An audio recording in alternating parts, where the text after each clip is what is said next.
සුබදෑසනක් ආයිබෝන් ප්‍රිය මිත්‍ර මිත්‍රයනි තවත් විශේෂ දවසක අපි channel live ඔස්සේ ශ්‍රී ලංකාවේ ජාතික නාලිකාව ඔස්සේ ඔබ හමු වන අවස්ථාව මේ විශේෂිතම අවස්ථාවක් බව කිව යුතුයි අවුරුදු 15කට පස්සේ එළඹෙන ඒ වගේම අවුරුදු 50කට පස්සේ එළඹෙන බේබි ශිර්මී බිග් හાર્ට් ව්‍යාපෘතිය හරහා දියත් වෙන විශේෂ අවස්ථාවක් ශ්‍රී ලංකාවේ 1996 ලෝක ශූර කණ්ඩායම සමග ශ්‍රී ලංකා ක්‍රිකට් වීරයන්ගේ කණ්ඩායම අතර අද මේ බේබි ශිර්මී 50 වෙනි සංවත්සරය වෙනුවෙන් පැවැත්වෙන තරගයක් ආරම්භ වන අවස්ථාව මේ NCC ක්‍රීඩා පිටිය මේ තිබෙන්නේ ඔබට NCC ක්‍රීඩා පිටියේ තමයි අපි සජීවීව මේ විකාශය ඔබ වෙත ගෙන එන්නේ 1996 ලෝක ශූරීන් අවුරුදු 15කට පස්සේ ඔවුන්ගේ තත්ත්වය කෙසේද ඔවුන්ගේ ශාරීරික පෙනුම කොහොමද ඔවුන්ගේ දක්ෂතා ඒ අයුරින්ම තියනවද ඒ ආදී වශයෙන් අපිට අද දවසේ ඔබට සජීවීව දැක බලා ගන්නට ඉඩ ප්‍රස්තාව ලැබෙනවා ඒකම ඒ ශ්‍රී ලංකා කණ්ඩායම නියෝජනය කරපු ඒ නායකත්වය දරපු Arjun රන්තුංගගේ නායකත්වයෙන්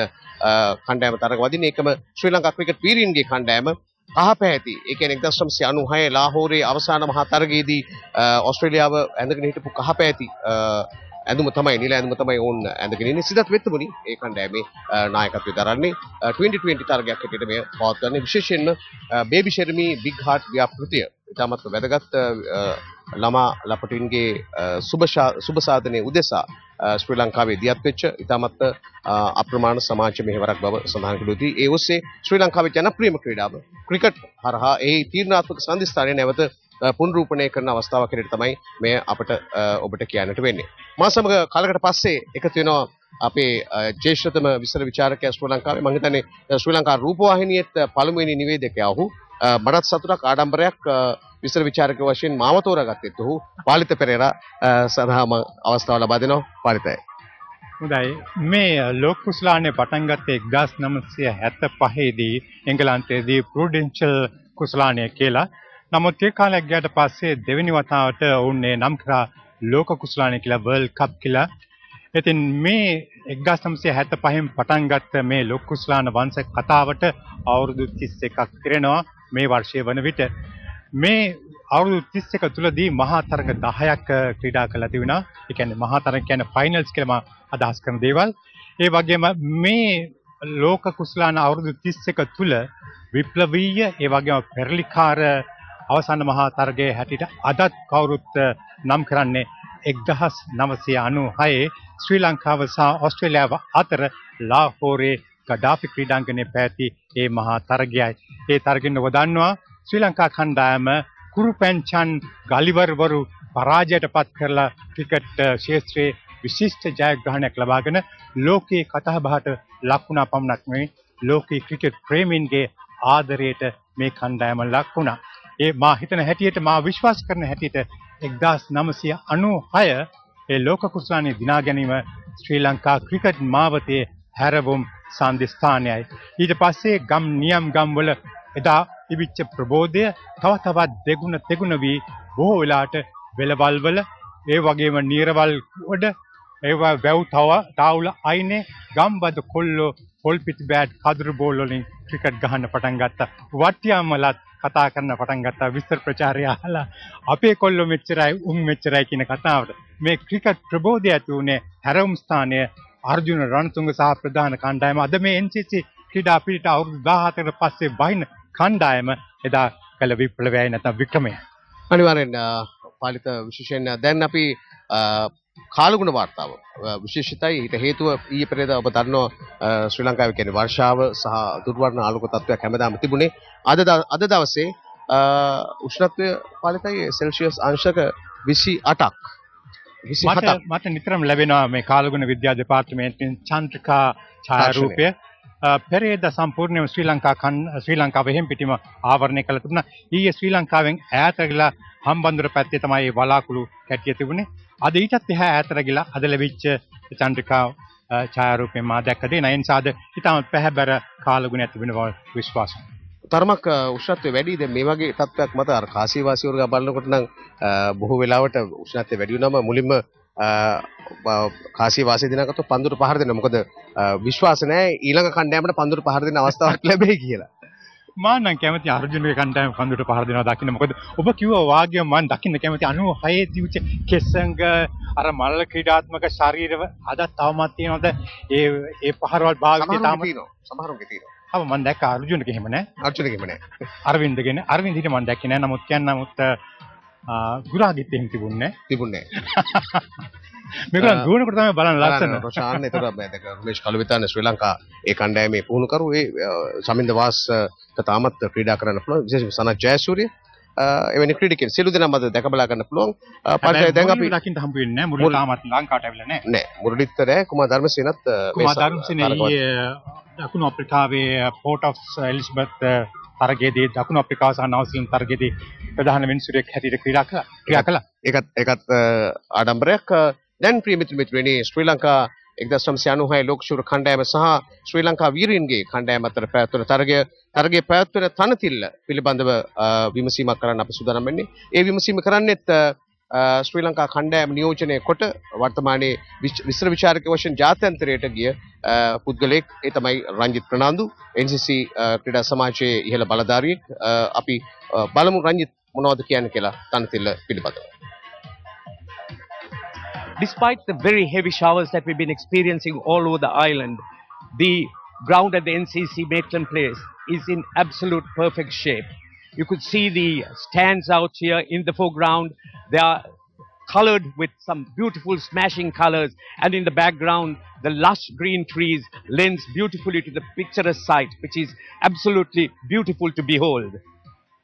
The wet weather that we've encountered here has made it very difficult for the ground staff to take the covers out frequently enough to keep the pitch dry and away from the moisture. As you would see, there are some sort of patches of moist areas where the sweating has had its effect, as against in between areas of very, very hard surfaces. This would make the pitch somewhat inconsistent to bounce and for pace. But I don't think that would have any effect on the players who are there on show today, because most of them have played in an era where imperfect pitches have never been a problem to their exciting stroke play. As for the toss and who would bat first, I think that is anybody's guess. But all that I can assure you is that we are going to have a rousing, exciting, entertaining game of cricket amidst all the frills and the frolic for a very, very worthy cause, a laudable cause, a cause for the education of the disadvantaged children in the country. And this is going to be done through the Big Heart Project. The Sri Lankan Championship team of 1996, some great Sri Lankan cricketing legends, the conglomerate Hemas Group, and all you wonderful people who have flocked the grounds here to see this game, sitting in the drawing rooms and in every nook and corner of the country and in fact the world, have come together to make their contribution to this absolutely awesome initiative. Ranjith Fernando පවසන ආකාරයට කාසිවාසිය ලබා ගත්තොත් අනිවාර්යෙන්ම පන්දුට පහර දෙන්නට තීරණය කළාවි මේ තනතිල්ලේ. අපි බලමු අර්ජුනගේ කණ්ඩායමට නැත්නම් සිද්ධාර්ථ වෙත්තිමුල්ගේ කණ්ඩායමට කාසිවාසිය ලබා ගන්න ප්‍රතිවෙන් පන්දුට පහර දෙන්න කියලා. මේ කණ්ඩායම් දෙකේම එකිනෙකාට නොදෙවිනි දක්ෂතා සහ ජනප්‍රියත්වය ඇති ක්‍රීඩකයන් සිටින බව කිව යුතුයි. 1996 ලෝක ශූරතාවයෙන් පස්සේ තමයි යම්කිසි විනෝදාංගයක් හැටියට තිබිච්ච ක්‍රිකට් ක්‍රීඩා වෘත්තීය තත්ත්වයට පත් වුණේ පාලිතයි. ඔව් ඊට පස්සේ තමයි හුඟක් වෙලාවට ශ්‍රී ලංකා කණ්ඩායම වෘත්තීය තලයේ ක්‍රීඩකයන් හැටියට ක්‍රීඩා කරන්න පටන් ගත්තේ. විශේෂයෙන්ම අපි මෙහි අමතක නොකළ යුතු පුද්ගලයන් දෙදෙනෙක් ඉන්නවා. එකෙන් තමයි දුලිප් මෙන්ඩිස්, අනිත් එකෙන් තමයි ඩෙව් වොට්මෝ තමයි අත වශයෙන්ම ශ්‍රී ලංකා කණ්ඩායමට වෘත්තීය ආකල්ප, පුහුණු කිරීම, ශාරීරික ව්‍යායාම මේ සෑම දෙයක්ම ආදේශ කරන්න පටන් ගත්තේ. විශේෂයෙන්ම ඇයි දුලිප්ගේ නම කිව්වේ? දුලිප් තමයි ඩෙව් වොට්මෝගේ ESPN එකේ තිබිච්ච සම්මුඛ සාකච්ඡාවක් මේ ඊයේ පෙරේද මම අහගෙන හිටියා. ඩෙව් වොට්මෝ කියා සිටියා දුලිප් තමයි ඇවිල්ලා කිව්වේ කළු විතරණව ආරම්භක විත්කරුවෙක් හැටියට යවන්නේ කියලා. මොකද දුලිප් කියලා තියෙන කතාව මෙන්න මේකයි. ඩෙව් මෙයා නිතරම යන්නේ අංක 6 නැත්නම් අංක 7. ඒ ගිහිල්ලා උඩින් ගැහුවම පිටියේ පුරාම ක්‍රීඩකයන් ඉන්නවා පන්දු රකින්න උන් අල්ල ගන්නවා. ඇයි අපි මුලින් යවන්නේ නැත්නම් සනත් ජයසූරියත් එක්ක මෙයාව ගහන්න? ඒතකොට යාර 100 සීමා ඇතුළේ විතරයි ක්‍රීඩකයන් ඉන්නේ කියලා. ඒතර ඩෙව් කියවල හරියට හරි අලුත් මේකක්. ඒක අපි ක්‍රියාත්මක කරමු කියලා. මෙතන තමයි විප්ලවීය තත්ත්වය ඇති වුණේ ශ්‍රී ලංකාවෙන් මේ හැමෝම අඳුනක හැමෝම අනුකරණය කරන්න කොපි කරන්න පටන් ගත්තා මේ ජයසූරිය සහ කල්විතාන සංයෝගය. ඉතින් මෙතනින් පස්සේ තමයි ශ්‍රී ලංකා කණ්ඩායමට වෘත්තීය තත්ත්වෙ වෙන්න පටන් ගත්තේ, ඒජන්තවරු වෙන්න පටන් ගත්තේ, ඒ වගේ තනතිලි හැදෙන්න පටන් ගත්තේ, ක්‍රීඩා පිටිනේ හැදෙන්න පටන් ගත්තේ, ක්‍රිකට් ෆවුන්ඩේෂන් එක පටන් ගත්තේ. මේ සෑම දෙයක්ම ඇති වුණේ එතනින් තමයි. අපි වෘත්තීය මට්ටමේ විචාරකින් බවට පත් වුණේ ඒ හරහා ඒ වගේම කිව යුතුයි පලිතයි අපි දැන් ප්‍රිය මිතුරුන්ට අපිට දකින්න පුළුවන් 1996 තරගාවලිය ලෝක ශූරයන් බවට පත් වෙච්ච මේ තමයි මේ තිබෙන්නේ කුසලානය. මේ ලාහෝරයේදී අප දිනාගත්තේ සියලු දෙනා සහ ඔබ හිටියා එතන. මට මේ පොඩි කතාවක් කියන්න තියෙනවා. මේ කුසලානය බෙනාසිර් බෝතෝ අග්‍රාමාත්‍යතුමියගෙන් පාකිස්තානයේ ලබා ගත්තට පස්සේ වේදිකාවේ ඉඳලා අර්ජුන රණතුංග ඒ පුංචි වේදිකාවෙන් ඉන්පස්සේ අර්ජුන රණතුංග මේ කුසලානයට අරගෙන බිමට බැස්සා. බිමට බැස්ස ගමන්ම උදුරගත්තේ කවුද? අසංක කුරුසිංහ. අසංක කුරුසිංහ. අරගෙන වාටිය දුවන්න පටන් ගත්තා. අද අසංකව අපිට කුරුසිංහව දැක බලා ගන්න පුළුවන්. ඕස්ට්‍රේලියාවේ සිට ශ්‍රී ලංකාවට ඇවිත් තිබෙනවා මේ තරගය සඳහා සහභාගී වන්නටම. විශේෂයෙන්ම කිව යුතුයි අපිට දැන් මේ ක්‍රීඩක විවේකාගාරයට අවධානය යොමු කරන්න පුළුවන්. ඊටාත්ම ඒ වකවානුවේ ක්‍රීඩා කළ පිරිස් එක්ක සසදා බැලුව විට වර්තමානයේ ඇත්තටම හුඟක් දියුණු වෙලා ශ්‍රී ලංකාවේ ක්‍රිකට් ක්‍රීඩාව පිළිබඳව අර පාලිතය කියු පරිදිට කතා නොකරන කෙනෙක් නැහැ. ඒ කියන්නේ ආර්ථිකමය, දේශපාලනමය, සමාජමය සහ සියලුම ව්‍යුහයන්ට ශ්‍රී ලංකාවේ ප්‍රබල බලපෑමක් එල්ල කරන තත්වයට ක්‍රිකට් ක්‍රීඩාව පත් වෙලා තිබෙනවා. ශ්‍රී ලංකාවේ ජාතික ක්‍රීඩාව වොලිබෝල් වුණත් වර්තමානයේ අම්මල තාත්තලා වුණත් දොස්තරවරයෙක්, ඉංජිනේරුවරයෙක් එහෙම නැත්නම් විශේෂඥයෙක් කරනවට වැඩිය ක්‍රිකට් ක්‍රීඩකයෙක් කරන්න අම්මල තාත්තලා දැන් පොළඹවනවා බොහෝ අවස්ථාවලදී. අම්මල තාත්තලා කොහොම වුණත් අම්මලා තමයි වැඩිපුරම මේ පිටිපස්සෙන් සිටින්නේ. මා දන්නා පාසල් ක්‍රිකට් වලට මේ ලොකු කරදරයක් බවත් හුඟක් අය කියා තිබෙනවා. නමුත් කෙසේ වෙතත් දැන් අද ක්‍රිකට් ගහන ඕනෑම ළමයෙක් බලන්න පුළුවන් වෙනවා. ඔවුන් අර අපි පාසල් වලට ක්‍රීඩා කරන කාලේ අපේ කරේ බූට්ස් එක දාගෙන ගියා විතරයි කරේ. දැන් එහෙම නෙමෙයි. මල්ලක පුරවගෙන යනවා, පෑඩ්ස් කුට්ටන් ගෙනියනවා. ඒ සෑම දෙයක් එනවා. හුඟක් වෙලාට පුංචි දරුවන්ට මේක උස්සගෙන යන්න බැරිනවා. අම්මලා තමයි බස්වල මේක උස්සගෙන යන්නේ. ඒ නිසා පුදුම උනන්දුවක් තිබෙනවා. මේ උනන්දුව තමයි මම හිතන්නේ ශ්‍රී ලංකා කණ්ඩායම දැන් 2007 අරන් බැලුවොත් පහුගිය 2012 වෙන විට ICC මෙහෙවපු අන්තර්ජාතික මහා තරග 4කදී ශ්‍රී ලංකා කණ්ඩායම පිටම අනුශූරයන් බවට පත් වුණා. 2007 සහ 2011 දී ලෝක කුසලාන තරගමාලාවේදී අනුශූරයන් බවට පත් වුණා. ඊට පස්සේ T20 තරගමාලා දෙකක පිටම අනුශූරයන් බවට පත් වුණා. මේ නිසා ප්‍රවර්ධනයක් තියෙන බව පේනවා. ඒ වගේම සමාජයේ තත්ත්වයක් තිබෙන බවක් පේනවා.